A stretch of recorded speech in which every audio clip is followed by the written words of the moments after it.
Дараагийн мэдээг танилцуулъя. Европын холбооны зүгээс 17 дахь багц 20 гаруй хэмжээг Оросын холбооны улсын эсрэг авахар шийдвэрлэж байгаа юм байна. За энэ 20 гаруй хэмжээ авах гэж байгаа үйл ажиллагаа нь Америкийн нэгдсэн улсын жуулчлаар Украин, Орос хоорондоо шууд яриа хэлцээ эхлүүлж инх тайвны болон гал зогсох хэлцээ эхлүүлэх энэ үе мөчөд бол болж байгаа. За энэ үйл ажиллагаагаа Европын орны гадаад хэргийн сайд нар тайлбарлахдаа Оросын холбооны улсад дайныг зогсоо гэсэн мессежийг өгөх улам хатуу чанга дарамт шахалт үзүүлэх зорилгоор энэхүү арга хэмжээг авч байгаа гэж мэдэгдэж байна. За Америкийн нэгдсэн улсын ерөнхийлөгч Дональд Трамп Оросын холбооны улсын ерөнхийлөгч Владимир Путинтэй 2 цагийн хугацаанд ярьсан. За үүний дараа Орос Украины гал зогсоох хэлцээг нин даруй эхлэнэ гэж мэдэгдсэн. Гэвч бол Орос Украинаас буулт хийхийг бол шаардаж байгаа. За Оросд хүчээр нэгтгэсэн нутаг дэвсгэрээсээ цэргээ гаргах хүсэлгүй байгаа гэдгийг Киев мэдэгдэж байгаа. За ийм учраас бол одоогоор тухайн яриа хэлцээний нөхцөл бол тодорхойгүй байгаа. Даваа гарагт Европын холбооны батлан хамгаалахын болон гадаад хэргийн сайд нарын уулзалт болсон. За энэ үеэр Европын холбооны гадаад бодлогын дэд комиссар Каша Каллас хэрвээ Москва ямар ч болцлоггүйгээр гал зогсоохыг зөвшөөрөхгүй бол Вашингтоныг үүнд дарамт шахалт үзүүлэхийг бол уриалсан байна. Уулзалтын үеэр гадаад хэргийн сайд нар Оросын холбооны улсын эсрэг Европын холбооны 17 дахь багц 20 гаруй хэмжээг авахыг албан ёсоор баталсан байна. За энэхүү шинэ арга хэмжээ нь Оросын сүүдрийн флот гэж нэрлэгдэх 200 орчим хөлөг онгоцны эсрэг чиглэгдэж байгаа юм байна. За эдгээр хөлөг онгоцуудыг Оросын холбооны улс хоргийг тойрох зорилгоор ашигладаг байсан. За ингэхдээ Оросын холбооны улсын газрын тосыг борлуулах зорилгоор эдгээр онгоцуудыг ашигладаг.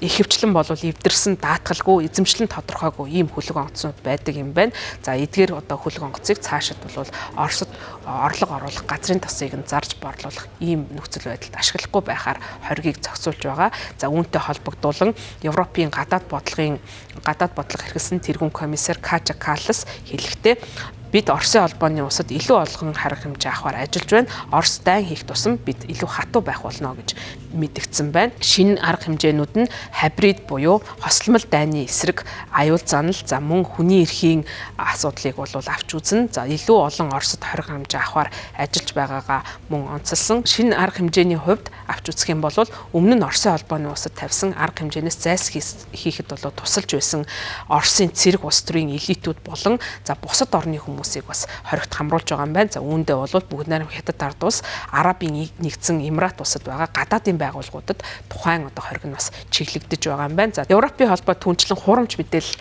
тараасан 20 гаруй аж ахуй нэгж хувь хүний эсрэг 20 гаруй хэмжээ авж байна. За мөн Оросын сүр хүчин зүйний дотроо Владимир Кара-Мурза, за талигач Алексей Навальный нарын эсрэг бол шүүхийн арга хэмжээ явуулсан. За үүнтэй холбоотой 20 гаруй шүүгч прокурор нарт бол 20 гаруй хэмжээ бас авч байгаа юм байна. За эдгээр багц хориг нь бол Оросын батлан хамгаалах үйлдвэрт нэн чухал ач холбогдолтой бүтээгдэхүүнүүдэд мөн чиглэж байгаа юм байна. За тухайлах юм бол химийн бодис материал, за мөн давхар хэрэглээтэй буюу хосломол хэрэглээтэй бараа бүтээгдэхүүнд бол эдгээр хориг бас чиглэж байгаа гэж мэдэгдэж байна. За ерөнхийлөгч Владимир Путин бол гал зогсох амлалтыг өгч инх тайвныг эхлүүлэх энэ чиглэлд нухацтай оролцохыг зөвшөөрөхгүй бол Европын холбоо нэмэлт 20 гаруй хэмжээ аавна гэдгээ бас дахиж мэдэгдсэн байна. За харин Украины ерөнхийлөгч Владимир Зеленский Европын холбоо шинэ арга хэмжээний багц хэрэгжиж байгааг зарлаж мөн мэдэгдсэн байна. За Европын удирдагчид нэмэлт 20 гаруй хэмжээг Вашингтонтой бас